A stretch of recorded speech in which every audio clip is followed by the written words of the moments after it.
کسی نے جناب کسی چیز کی چمکائی بھی ہے. مریم صفدر اس کے جھوٹ میڈیا کے اوپر ہر چیز کے اندر سب کے سامنے ہیں. جو ہمارے نیوٹرلز ہیں وہ نیوٹرلز جو تھے وہ باقاعدہ ان کی پریس کانفرنس کے اندر آصف غفور جب D G I S P R تھے وہ کہتے رہے کہ یہ چور ہیں فلانا ہے ڈمکانا ہے. آج انہی کو سلوٹ مار رہے ہیں, آج انہوں کے تلوے چاٹ رہے ہیں. کس لیے چاٹ رہے ہیں کہ ایکسٹینشن. طاقتور اتنے ہیں کہ چاہیں تو آج اگر یہ ایمانداری دکھائیں تو آج سب کچھ بالکل ٹھیک ٹھاک ہو سکتا ہے, لیکن نہیں, کیونکہ امریکہ کی غلامی قبول کر لی گئی ہے اور امریکہ کی غلامی کے اندر 22 کروڑ عوام کو دینے کی کوشش کی جا رہی ہے. ایک شخص ان کی نظروں میں کھٹک رہا ہے جو ابھی تک ان کے سامنے سیسا پلائی ہوئی دیوار, حالانکہ اس کے پاس کچھ رہا نہیں ہے. کبھی اس کو زیبا چودھری جیسی تھرڈ کلاس جج کے چکر کے اندر پھنسا رہے ہیں, کبھی کسی آئی جی کے چکر کے اندر پھنسا رہے ہیں, کبھی کسی چیز کے لیے کبھی کسی چیز کے لیے پھنسا رہے ہیں. حالانکہ ایسی بات نہیں ہے, عوام کو سب نظر آ رہا ہے اور ان ججز کو بھی, اس اندھے قانون کو بھی سب کچھ نظر آ رہا ہے کہ یہ کس لیے ہو رہا ہے. لیکن ان لوگوں کی بھی مجبوری ہے. کون سی ایسی بات تھی کہ 5 منٹ کے اندر جانے کے بعد وقفے کے اندر جو عدالتی معاون آپ نے خود مقرر کیے تھے کہ عدالت کی آگے معاونت کریں, انہوں نے بھی کہہ دیا کہ جناب یہ کیس نہیں بنتا, لیکن اس کے بعد آپ اکڑ گئے کہ جناب فرد جرم عائد کریں گے, کیونکہ آپ کی جو وہ بین بندی ہے زیبا چودھری صاحبہ, ان کی شان میں گستاخی ہو گئی ہے. کون سی گستاخی ہو گئی ہے؟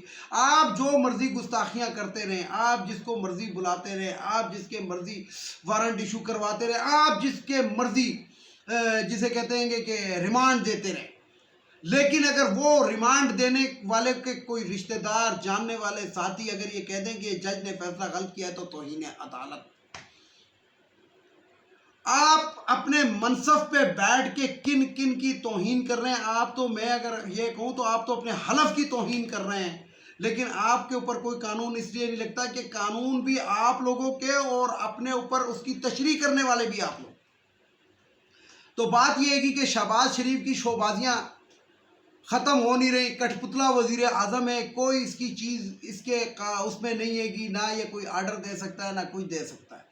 سیلاب کا ڈرامہ ختم ہو گیا, جو انہوں نے سیلاب کا ڈرامہ کرنے کی کوشش کی وہ ختم ہو چکا. اب عمران خان کو پھنسانا ہے, کس طریقے سے پھنسانا ہے, اس کے لیے روزانہ نئے وہ حربے استعمال کیے جاتے ہیں. ایک بڑی خبر آپ کو دیتا چلوں کہ معلوم ہوا ہے گا کہ جو نواز شریف ہے, جو مجرم ہے پاکستان کا, جو پاکستان سے بھاگا ہوا ہے, جو اشتہاری ہے, وہ آرمی چیف کو تبدیل کرنا چاہتا تھا. یعنی کہ آرمی چیف کو ریزائن, یا آپ اسے کہہ دیں کہ جسے کہتے ہیں کہ اس سے ریزائن لینا چاہتا تھا. اور یہی بات عمران خان جب کہتا ہے کہ جناب ایک ملک سے بھگوڑا ہے, ایک وارداتی جو ہے, وہ پاکستان کی قسمت ایسی ہے کہ وہ ادھر کا آرمی چیف سلیکٹ کرے گا, تو نیوٹرلز کو غصہ آ گیا. اور نیوٹرلز کہتے ہیں کہ آرمی میں اس کے اندر غصہ پایا جاتا ہے عمران خان کی اس اسٹیٹمنٹ پہ. بھائی غصہ اس وقت کیوں نہیں آیا تھا کہ جب کارگل سے تمہارے یہ نواز شریف نے فوجیں واپس بلائی تھی, اس ٹائم کیوں نہیں غصہ آیا تھا؟ اس وقت کیوں نہیں غصہ آیا تھا جب مریم نواز اپنے جلسے میں کہلوا رہی تھی کہ یہ جو دہشت گردی ہے اس کے پیچھے وردی ہے؟ اس وقت غصہ کیوں نہیں آیا تھا جب نواز شریف جنرل باجوہ تمہارا نام لے کے کہہ رہا تھا کہ تمہیں جواب دینا پڑے گا؟ اس وقت غصے آپ کو نہیں آ رہے تھے.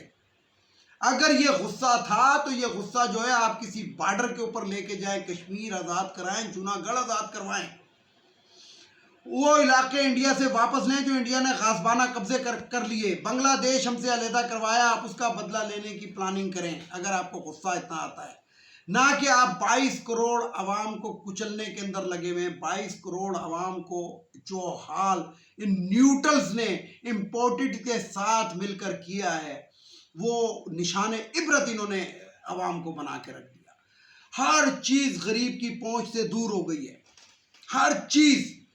اور وہ صحافی فوت ہو گئے جو 148 روپے پیٹرول کے اوپر ان کو ہارٹ اٹیک آ رہے تھے, لیکن آج 235-38 روپے کے اوپر وہ بالکل فوت ہو چکے ہیں. ان کو کوئی ضرورت نہیں ہے کچھ کہنے کی, اس لیے کہ نیوٹرلز کے فون چلے جاتے ہیں کہ جناب آپ ایسی بات مت کیجیے گا.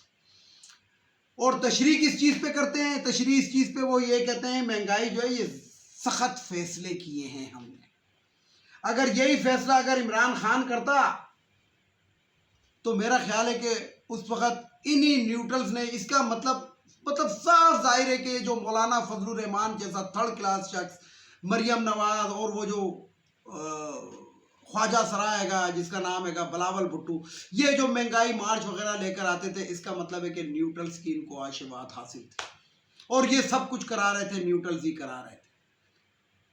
جنرل حمید گل کے ایک الفاظ کے جو شخص امریکہ کے خلاف کھڑا ہوگا، کبھی بھی کوئی بھی پاکستانی وزیر اعظم اس کو نشان عبرت بنا دیا جائے گا۔ اور کون لوگ بنائیں گے؟ تو پھر میں یہاں پہ یہ بات پھر کہوں گا کہ جنرل حمید گل صاحب مرحوم اللہ تعالیٰ ان کی بخشش فرمائے DGISI تھے، ان لوگوں کے سر اس وقت انہوں نے کیوں نہیں کچل دیے جب وہ DGISI تھے۔ ویڈیو کو لائک کریں، شیئر کریں، سبسکرائب کریں، بیل آئیکن کے بٹن کو ضرور دبائیں تاکہ میری نیکسٹ ویڈیو آپ کو مل سکے۔ اس کے ساتھ ہی اجازت چاہتا ہوں تمام دیکھنے والے سننے والوں کو۔ خدا حافظ، اور آخر میں وہی نعرہ، پاکستان زندہ باد۔